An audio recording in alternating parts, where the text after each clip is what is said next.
வாழப்பாடி அருகே மேட்டுப்பட்டி செல்லியம்மன் நகரில் ரயில்வே சுரங்கப்பாதை அமைக்க தமிழக அரசுக்கு பொதுமக்கள் கோரிக்கை விடுத்துள்ளனர்.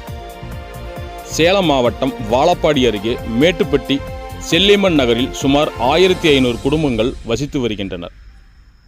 மேலும் இந்த பகுதியில் விவசாய வயல்காடு, ஊராட்சி மன்ற அலுவலகம், கிராம நிர்வாக அலுவலகம், காரிப்பட்டி அரசு ஆரம்ப சுகாதார நிலையம், அரசினர் மேல்நிலைப்பள்ளி மற்றும் பல்வேறு நிறுவனங்கள் உள்ள நிலையில் ரயில்வே தண்டவாளங்களை கடந்து செல்ல வேண்டிய நிலை உள்ளது. இந்த பகுதியில் சுமார் 1500க்கும் மேற்பட்ட மக்கள் வசித்து வரும் நிலையில் சேலத்திலிருந்து இந்த பகுதி வழியாக விருதாச்சலம், சென்னைக்கு ரயில்கள் கடக்கும்போது வாகன ஓட்டிகள் மற்றும் ஊனமுற்றோர் அடிக்கடி விபத்துகளில் சிக்கும் நிலையாக உள்ளது. பலமுறை மனு கொடுத்தும் 50 ஆண்டுகளாக இதுவரை எந்த ஒரு நடவடிக்கை இல்லை. மேலும் விபத்து ஏற்பட்டாலோ தீப்பிடித்தாலோ ஆம்புலன்ஸ் மற்றும் தீயணைப்பு வாகனம் தண்டவாளங்களை தவிர்த்து வேறு வழியில் செல்ல சுமார் 5 கிலோமீட்டர் தூரம் சுற்றி வர வேண்டும். எனவே பொதுமக்கள் மற்றும் வாகன ஓட்டிகள் நீண்ட நாள் கோரிக்கையான ரயில்வே தண்டவாளத்தின் கீழ் சுரங்கப்பாதை அமைக்க வேண்டும் என தமிழக அரசுக்கு கோரிக்கை விடுத்துள்ளனர். உங்கள் அனைவருக்கும் வணக்கம். இப்போ பார்த்தீங்கன்னா இது சேலம் மாவட்டம் வாழப்பாடி தாலுக்கா மேட்டுப்பட்டி கிராமத்தை உட்பட்ட பகுதியிலிருந்து பேசுகிறேன். எங்கள் பொதுமக்களுடைய நீண்டகால கோரிக்கை, அதாவது சராசரி பார்த்திங்கன்னா ஒரு 50 வருட போராட்டமான பிரச்சனை என்னன்னா, இந்த பகுதிக்கும் அந்த பகுதிக்கும் போகிறதுக்கு. நீங்கள் கேட்கலாம் அந்த பகுதி இந்த பகுதி என்னென்னு. ஏன்னா இங்கே நாங்கள் வாழ்கிற மக்கள் அனைவரும் அருந்திர இன மக்கள். எங்கள் ஊர் சம்மந்தப்பட்ட கோயில், ஊர் பொது கோயில் பார்த்திங்கன்னா மதுரை வீரன் மாரியம்மன் கோயில்னால் இந்த ரயில்வே ட்ராக் அந்தாண்ட தான் பக்கத்தில் தான் இருக்குது.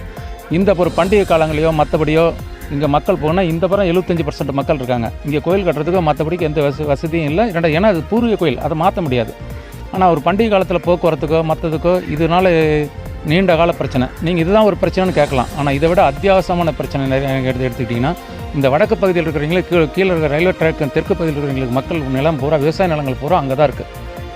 வடக்கு பக்கத்தில் இருக்குது. சராசரி பார்த்திங்கன்னா 90% நிலம் அங்கே தான் இருக்குது. இங்கே நிலமே இல்லை, ஒருத்தர் கூட இல்லை, எல்லாம் வடக்கு தான் இருக்குது. இன்னும் சொல்லணும், மக்கள் தொகை அதிகம் ஏற்கனவே முன்கூட்டி உங்கள்கிட்ட சொல்லிடணும். இதில் இன்னொன்று என்னென்னா, இந்த பகுதி மக்களுடைய ஒருத்தருக்கு யாருக்காவது உடம்பு சரியில்லை. இன்னும் சொல்ல போனீங்கன்னா, அந்த கொரோனா காலத்தெல்லாம் பார்த்திங்கன்னா நிறையா பேருக்கு அத்தியாவசியமாக திடீர்னு காய்ச்சல் அப்படி இருந்துச்சு. அந்த மாதிரி டைமில் 108 ஆம்புலன்ஸ் கூப்பிட்றதுக்கு கேட்டாக்க என்னங்க சுற்றி வரதா இருக்குன்னு அப்பக்கப்போ அடிக்கடி இந்த தகவல் எங்களுக்கு கிடச்சிருக்கு. இது ஆரம்ப சுகாதார நிலையம் காரிப்பட்டியிலேருந்து அந்த தகவல். அந்த டைமில் என்ன பண்ணோம், சரி எமர்ஜென்சிக்கு அவசரத்துக்கு நாங்கள் என்ன பண்ணோம், 2 வீலரில் கொண்டாந்து இந்த ரயில்வே ட்ராக்டர் இந்தாண்டு கைத்தாங்களை தூக்கிட்டு போகிறது அல்லது கைத்தாங்களை பிடிச்சிட்டு போகிறது இந்த மாதிரி கொண்டு போயிட்டு இருந்தோம். ஏன்னு கேட்டிங்கன்னா, அந்த ஆம்புலன்ஸ் சுற்றி வரதுக்கு சராசரி இந்த பகுதிக்கு வரது 4 கிலோமீட்டர் வித்தியாசம் இருக்குது. இது இந்த ரயில்வே பிரச்சனை, அதாவது ஒரு மக்கள் போக்குவரத்துக்கு இடையூறாக இருக்கிறதுக்கு ஒரு ஆரம்ப காலத்துலேருந்து கேட்டிருக்கோம். ஒரு ஆள் இல்லாத கேட்டு, ஒரு சுரங்கப்பாதை. ஏன்னா மேம்பாலம் கட்டுறதுக்கு ரயில்வேல பணம் இல்லைன்ட்டாங்க, அது முடியாதுன்ட்டாங்க அந்த போர்ட்லேயே. அதனால் ஒரு சுரங்கப்பாதை சிம்பிளாக எங்களுக்கு என்னென்னா ஒரு 108 ஆம்புலன்ஸ் அல்லது 2 வீலர் போக்குவரத்துக்கு இதுக்கு மட்டும் இருந்தால் போதும். அதுக்கு மேலே இங்கே விளைவிக்கிற பொருள்கள் அனைத்தும் சுற்றி போகணும்னு 6-7 கிலோமீட்டர் தான் போகணும் மெயின் ரோட்டுக்கு. இதுக்கு நாங்கள் யானை இயற்கையிலே பார்த்திங்கன்னா எங்களுக்கு வானம் பார்த்த பூமி. அதிகம் விளைச்சல் அந்த மானாவாரி பயிர் கொண்டு போகிற இப்போ உணவுப் பொருளோ மற்ற பொருள் கொண்டு போகிறது கூட ரொம்ப சிரமப்பட வேண்டியதாக இருக்குது. இதுக்கு மேலே முன்னே சொன்ன அந்த உடம்பு சரியில்லாதீங்கன்னு சொன்னேன். மக்கள் டெய்லி எங்களுக்குலாம் டெய்லி அன்னாடங்காட்சிகள், டெய்லி வேலைக்கு போகிறவங்க தான் இந்த ரயில்வே ட்ராக்கை தாண்டி 2 வீலர் போகிறத தள்ளி தான் போகணும். இதை விட கொடுமை என்னென்னா, எங்கள் பகுதியில் இருக்கிறவங்க அனைத்து குழந்தைகளும் இன்றைக்கி தமிழக அரசோ சொன்னபடி எல்லா குழந்தைங்களும் படிக்க வைக்கணும். குறைஞ்சது +2 டிகிரி வரைக்கும் படிக்க வைக்கின்ற திட்டம் இருக்கும்போது இந்த குழந்தைகளெல்லாம் போகணும்னா இந்த ரயில்வே ட்ராக்கை தாண்டி தான் போகணும்.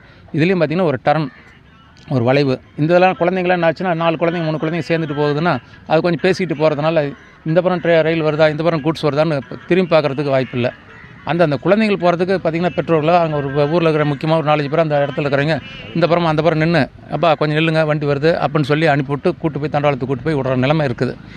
அதனால் பள்ளி குழந்தைங்களுடைய படிப்புக்கு இன்றைக்கி இந்த கவர்மெண்ட்டோ இந்த அரசாங்கமோ முதன்மை செலுத்துதுன்னா அதற்கு இந்த குழந்தைங்களுடைய படிப்புக்காவது கொஞ்சம் கவனத்தில் கொண்டு எங்கள் மக்களின் நீண்டகால கோரிக்கையை நிறைவேற்றி தருமாறு தமிழக அரசையும் இந்த ஊடகத்தின் சார்பாக உங்கள் மூலம் எங்களுக்கு ஒரு நீண்ட விடுவு கிடைக்கும் என்று எதிர்பார்த்து உங்கள் அனைவருக்கும் எங்களின் சார்பாக நன்றி தெரிவிக்கிறோம். வணக்கம்.